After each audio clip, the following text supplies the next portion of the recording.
Good evening, everyone. It's currently 10 p.m.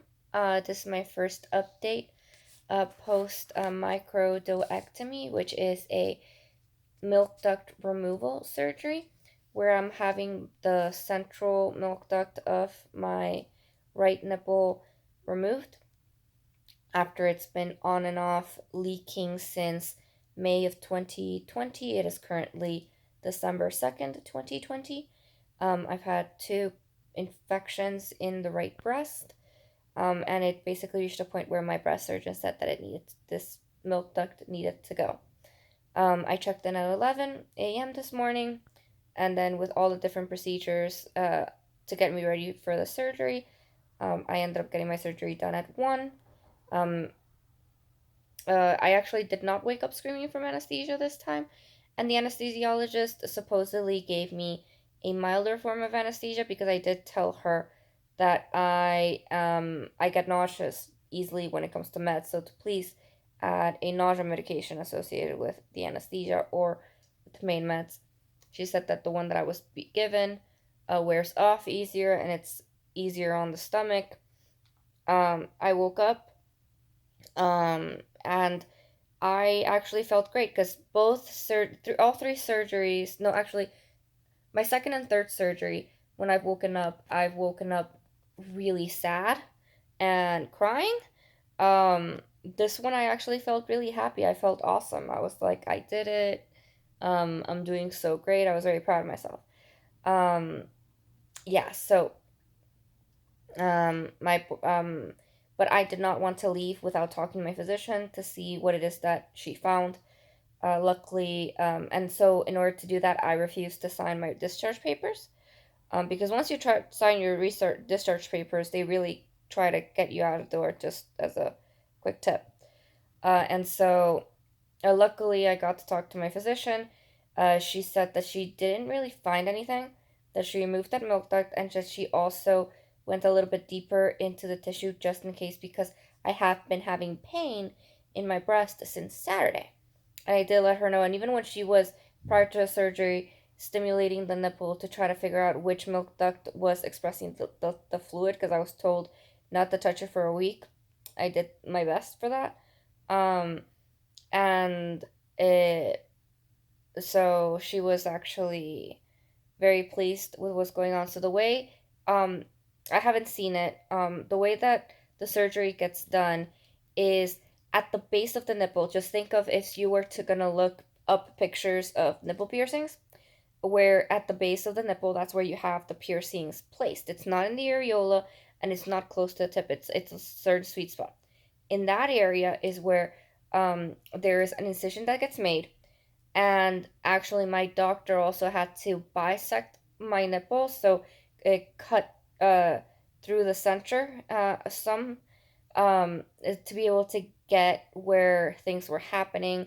And I believe that they closed me up with dissolvable stitches, and that's how the surgery took place.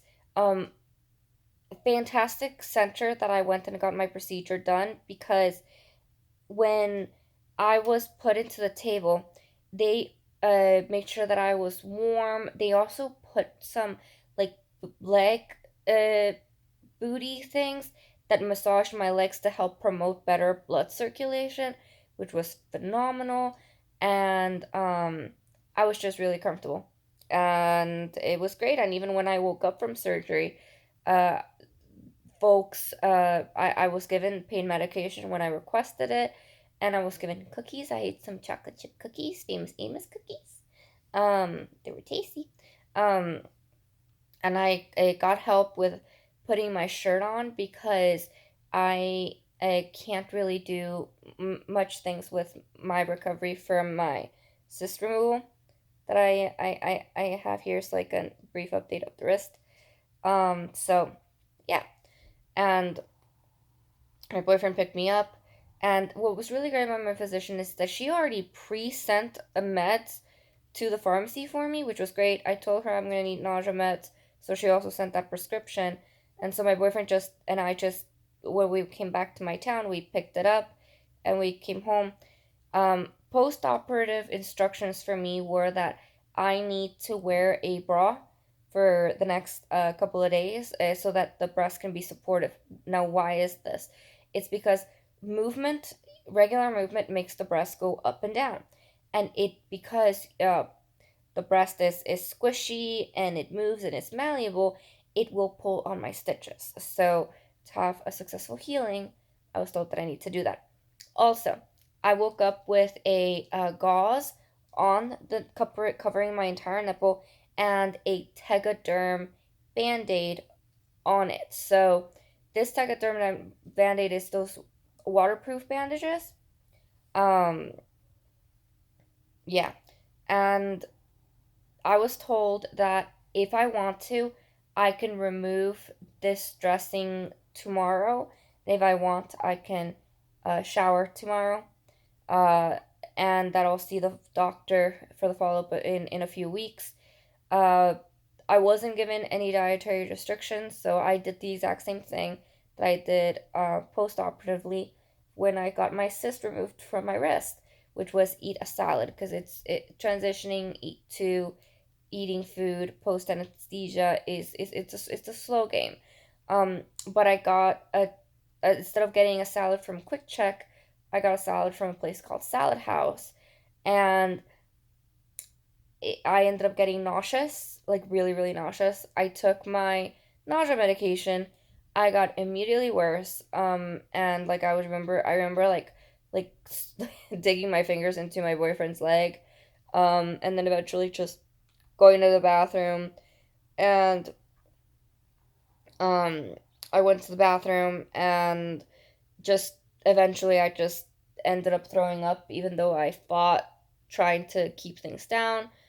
Called the nurse line. I was told that well I shouldn't have eaten that heavy. I was like, well, I wasn't told anything related to food and I just had a salad. And so basically she said to act as if I'm having a stomach bug or something. But here's what's really great about the quality of surgeon that I have. Even though the on call surgeon called me, my surgeon called me at 10 p.m. at night and to check in on me.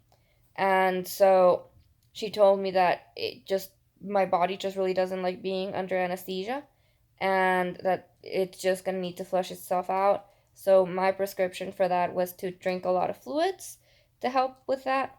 And she asked me how I'm doing pain wise, and I said that yeah, I'm in pain, and that the pain is getting worse, but I am trying to hold out because my stomach already went through a lot by throwing up.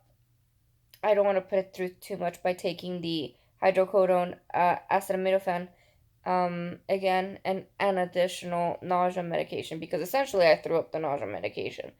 Um, and I was only given 4 pills for that.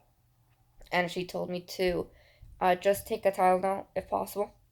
That some people just need Tylenol. Um, so we'll see. And she said that she was just gonna stay in touch, and really that was great because, not gonna lie, it was a little scary. I was worried that maybe I had developed an allergic reaction to the nausea medication. But here's the thing: the nausea medication that I was um prescribed was Zofran, and that's what I had. Well, the generic version of Zofran, and that's what I had in my previous surgery. But the difference is that my previous surgery it was an HCl, I believe, which it's a pill that you drink. This time it was a translingual pill that I have on my tongue itself. So it melts in your in your mouth, and I was only given 4. So I when I called the when I talked to the on-call surgeon, she said that it doesn't matter. And I was like, okay. um so we don't know what it is. The body is different, and then again, my body is going through a lot. A second surgery within a month is a bit much. So I don't think that it's my body doesn't like anesthesia because I have had 4 surgeries. Um, and I actually felt really great when coming out of the surgery, at least mental health wise. And so it is what it is. Everything is gonna have its ups and downs, its own little tweaks. Actually, it was just great stuff. My boyfriend's been uh, staying with me.